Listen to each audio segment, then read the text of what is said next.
Hello everyone, thank you once again for joining us on today's edition of Man to Man. I'm your host, Hugo Ribatika.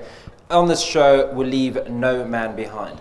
To pick up this conversation, I'm going to tell you a little story. I met a gentleman only recently, and he spoke to me about a time he went away on holiday with his family in the Victoria Falls.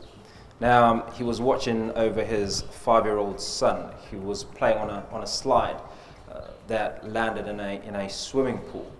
Now, whilst all this was happening, he started to lose his footing and slip a little bit. Now, as he started to slip and slide further into the deep end of the pool, he started to worry because he couldn't swim. And what he did was he reached out for his 5-year-old son in order to save himself from drowning. And that's where the trouble, as you would know, all started. Moments later, both him and his son were frantically fighting to stay afloat. His 10-year-old daughter then jumped into the pool and grabbed her brother from her father's arms, leaving him to drown on his own, so to speak. Now, in that moment, he then started to recollect some of the things he'd been taught about swimming, and he needed to continue paddling. And as he continued to paddle, he was able to keep afloat, rise above the water a little. And with that, at each time he came up above the water, he shouted for help. That analogy typifies the lives of many men. We think we can swim, we think we can navigate the choppy waters of life, if you will, but actually we can't. Or we don't know how. We haven't learned the processes, which is why today I have these two incredible gentlemen, whom I will call Sekurus, because I believe they're very, very wise. Michael Madzimura, Sekuru Mike, thanks so much for coming onto the show. Thanks, Hugo. Tim Middleton, good to have you. Thank you very much. So Tim, I want to start off with you. And all too often when we look at success and we see individuals that have done well in life, the assumption is that it was all perfect. But in getting to your station, I'm sure there are one or two mistakes that you've made along the way where you thought to yourself, okay, I could have done this differently. Just walk us through to getting a sense of who you are. What is that one area in your life where you feel, I probably shouldn't have done this, and what is that key highlight? Well, I think you're absolutely right. We are constantly making mistakes, and rather than defining it as failures, I would say they're mistakes, because as you allude, you learn from them, and life is a process of learning. Your analogy of the guy in the swimming pool, in a way, often picture that the picture of Victoria Falls and whitewater rafting. That is life. You're going through rapids, you're tossed, you're thrown, sometimes your own fault, sometimes because you go into the rapids the wrong way, the wrong direction, but you're thrown out, but you get out again, and you get more. The fact is, though, while you can enjoy the peace, the quiet, the views, whatever, you know there's another one coming. And part of that reality for life is, and the lesson is learning that accepting there's another one, and I need to approach it appropriately. And I quite like that analogy that you've pitched of the Victoria Falls and whitewater rafting, because almost regardless of how skilled you are, you say there is another rapid coming, and that rapid could be a little bit different to what you've prepared for. No, that's exactly right, and. But there is people, and I got to confess, I've never done whitewater rafting. But people say there's a huge thrill in that. There's excitement. Well, I mean, why else would you do it? Why throwing yourself down the river with that regard, and crocodiles and whatever? But because there is a thrill, there's an excitement. You don't know what is going to happen, and I think we approach life a lot of the time in that regard. Let's enjoy it. It's tough, it's difficult, things you can learn from those things, so the next time you go down it may be easier, but no rapid, as you say, is the same, and even that same one we do the next time, the water can be different. So what's that one rapid that caught you off guard? I think relationships. We can get mixed up in relationships, and that can pull us down, pull us underwater. And for me, I think that was the biggest thing. And rather, if I use a different analogy, for me, it was more like climbing a mountain and getting overconfident in myself and arrogance and thinking that it's okay, I can do this, and almost feeling that God was saying, well, we'll see, shall we? You think you're unbeatable. You think nothing can harm you. You begin to believe things that are folk are saying.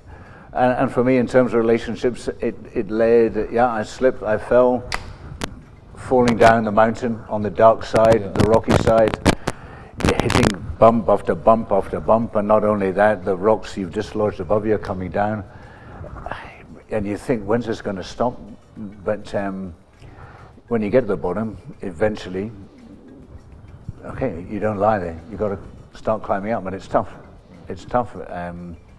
There are consequences to all our actions, whether that's in a whitewater rafting boat or climbing a mountain or whatever. So we have to have that sense of where am I going, and not just think it won't happen to me, or many years I felt there go I but for the grace of God. In those situations, I realized there go I with the grace of God. There is a different perspective of it. We're going to fall. We all do fall. So it's almost inevitable. Michael, I think it's a good time for you to come in and just tell us about your journey. Where have you had to pick yourself up? Sure. I know when it comes to grief is one of those things that you had to contend with. You lost your son. Tapiwa, an incredible individual. That obviously could not have been easy. I know you never stop missing the ones that you love. Oh yeah. No, thanks, Hugo. If I may start with the grieving part that you referred to just now. Tapiwa was everything to me. My firstborn son, larger than life character. You put Tapiwa anyway. Even in business, it's done. And here am I, one morning I get a call from a member in charge at Gutu police station. Are you Tapiwa's father? And I said, yes. So I was sorry to tell you that we've had an accident here. And one of the people that has died is Tapiwa. I went numb for a few seconds, and I kind of like gathered myself and thought, am I dreaming? And so I think then he said on the other side, are you there? And I said, I'm here, Sergeant. Where is Tapiwa's body? He said, well, we want to ask you, where can we take it, to Masvingo or to Gutu? So I said, well, look, take it to Masvingo, it will be the nearest, place to us here. So what it taught me is we've had priests, we've had people in churches saying time is not ours. Anything can happen anytime to you. Life can change, and I can safely tell you that for me, during that period, my life changed. I never thought that would happen to me. I've heard it happening to other people, but it happened right next to me. So that is the grieving part. Then, if I talk about business, regrets or like Tim says, they're not failures because you learn from them. I come from a banking background, and one of the things that banking does to you as an individual is teaches you a lot of discipline, because you would have seen a lot of business failures and what have you, so you kind of like become cautious whenever you make a decision. I was one of those people that was very cautious and very risk averse. So you find that a lot of our colleagues during that time, during the early 20s, they went out and borrowed money to buy properties and all sort of things. I was one of those people who would say, no, I don't want to borrow too much. I would want to borrow something that I can manage. But years later, around about 2009, 2010, those people that had borrowed benefited from hyperinflation, as we will all remember. And I did not benefit as much as I would have done if I was not that risk averse. So it kind of like works against you, though it's good for you, but it works against you. So I would say that's one of the things that I would regret I should have done, which I didn't do. In terms of successes, obviously, like I said to you, coming from a background of banking, one of the things that you do is obviously you calculate whatever moves you make business-wise. It's good in that it teaches you a lot of discipline. Yeah, you don't want to do something because somebody has done it. You want to do something because it is good for you. Because at the end of the day, you are held accountable for whatever you do.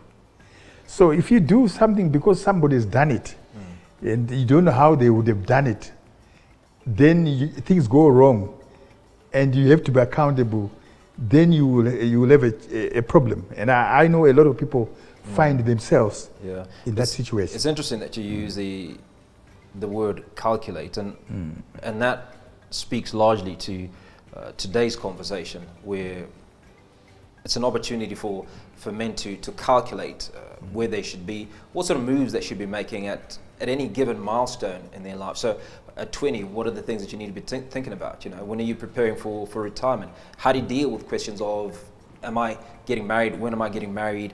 What schools do I send my kids to? Or some of the questions that we hope to unpack when we come back. You're watching Man to Man.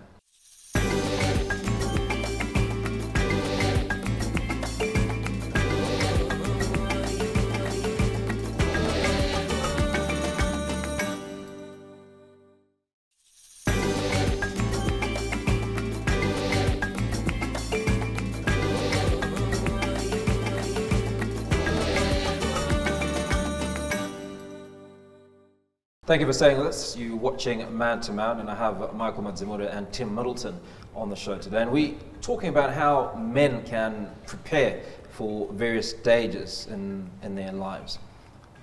Tim, one of the things that I mentioned before we went to break is school. You know, how do you determine what schools to send your kids to? What is it based on? You and I had a conversation the other day about the number of schools that are propping up. They look pretty, they look fancy, but banking is a little bit like schooling, I think, in a way, in that you want to go with the tried and tested.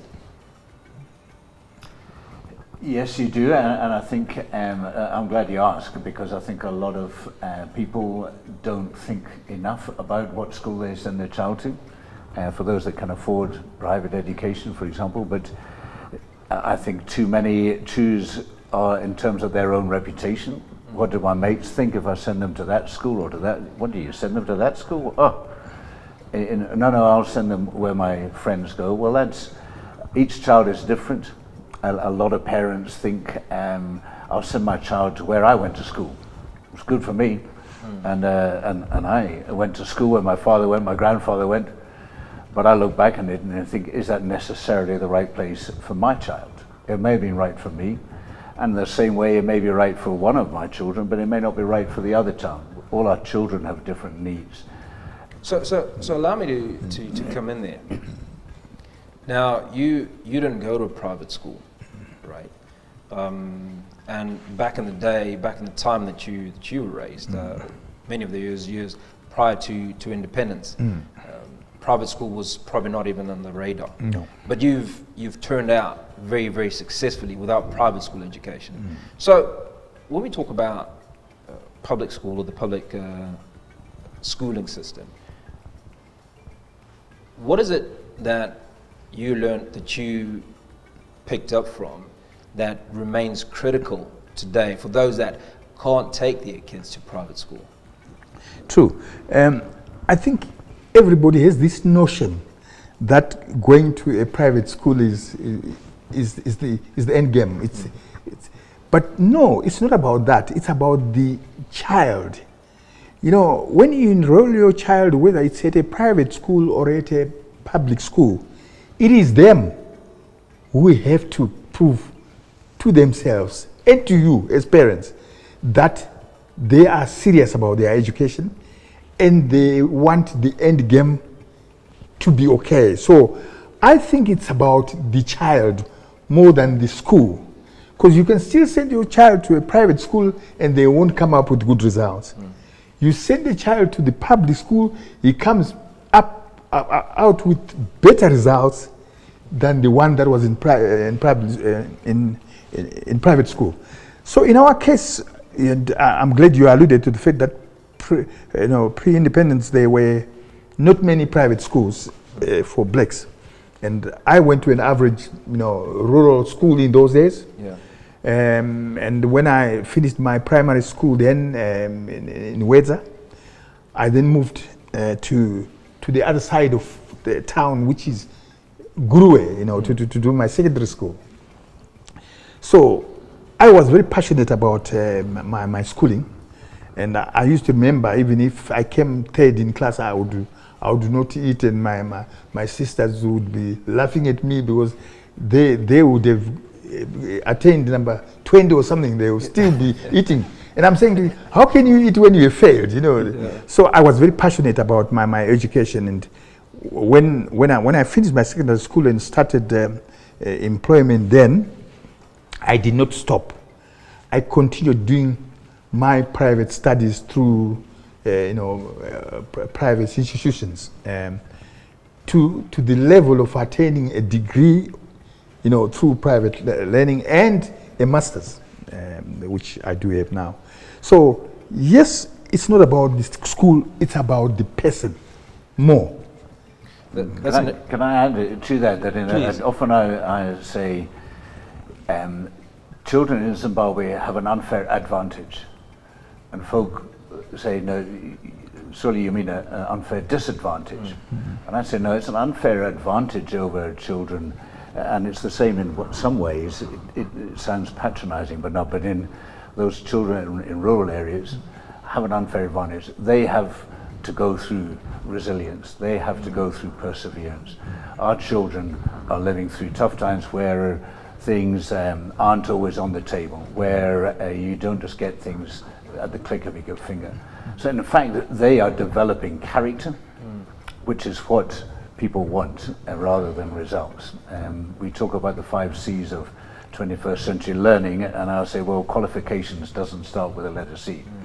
They're looking for other things. And so in some ways, to some it might be a disadvantage going to a private school, where everything is, and it's bring it on, come on, I expect it, I'm entitled to it, which is a dreadful factor to have, where you're just waiting for things to come to you instead of I've got to go and I've got to study, I've got to work. It's you yourself. Too much, I think, they're waiting for others to do things for them. You're watching Man to Man. When we come back, we continue those conversations that men should be having but often aren't.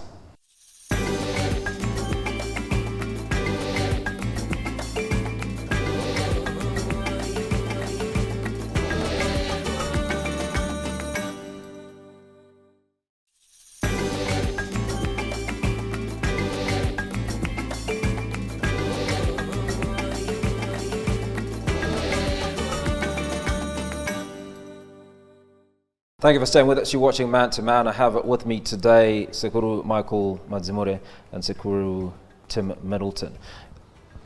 Michael, as we continue the conversation, we talked a little bit earlier about retirement and planning for retirement. Yeah. And you also indicated at some point that you had a really good job, and certain things were catered to. But let's talk about today's environment in Zimbabwe in particular, where it's very difficult to think about retirement without thinking about what am I going to eat this afternoon, right? How am I getting home? Because the environment is a little bit difficult. It's hostile, especially to youngsters who are just starting out. Not even to say that for those that are middle aged, that is working out a lot of retrenchment. So, how then do you balance the need to prepare for retirement and the challenges that you might be facing right now? That's very true, Hugo. In our environment, one does not even think about the time because they will say we will cross the bridge when you get there. But my recent lessons were that, the time you must start preparing for your retirement is the day you start working. But like you rightly say, because of where we are, because of our environment, that might not be possible because we're busy running around looking at other things and not thinking about the day we stop working.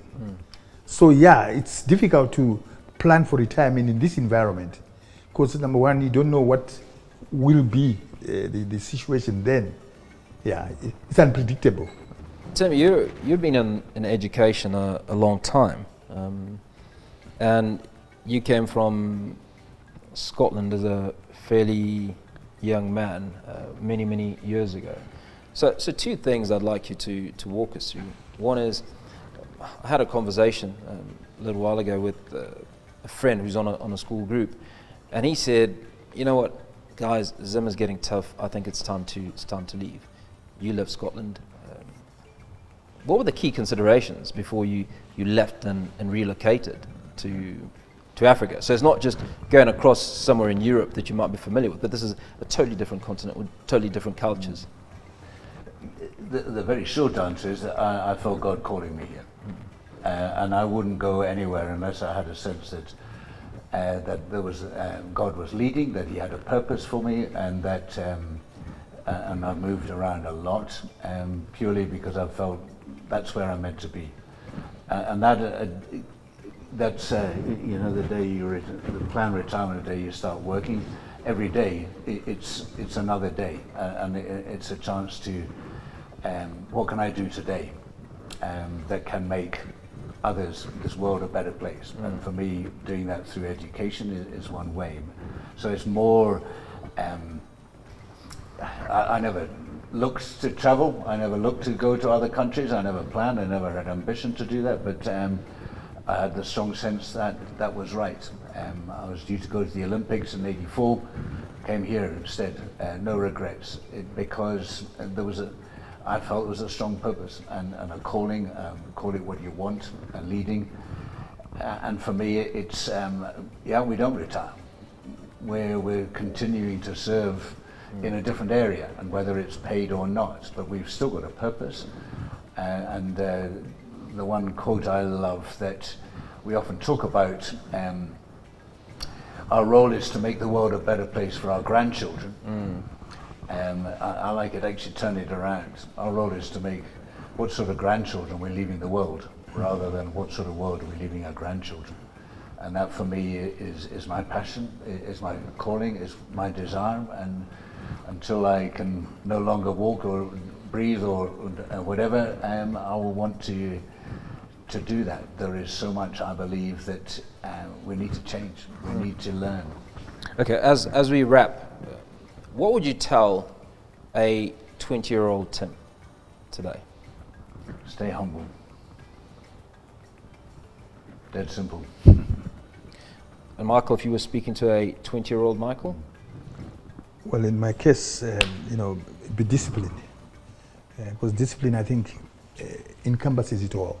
You know, when you look at our environment, and we look at a number of factors that impact men, and the absence of conversations such as these that unpack the issues. This is only but one platform to create this movement. What do men need to be more responsible? How do we become our brother's keepers? Michael, I'll start off with you.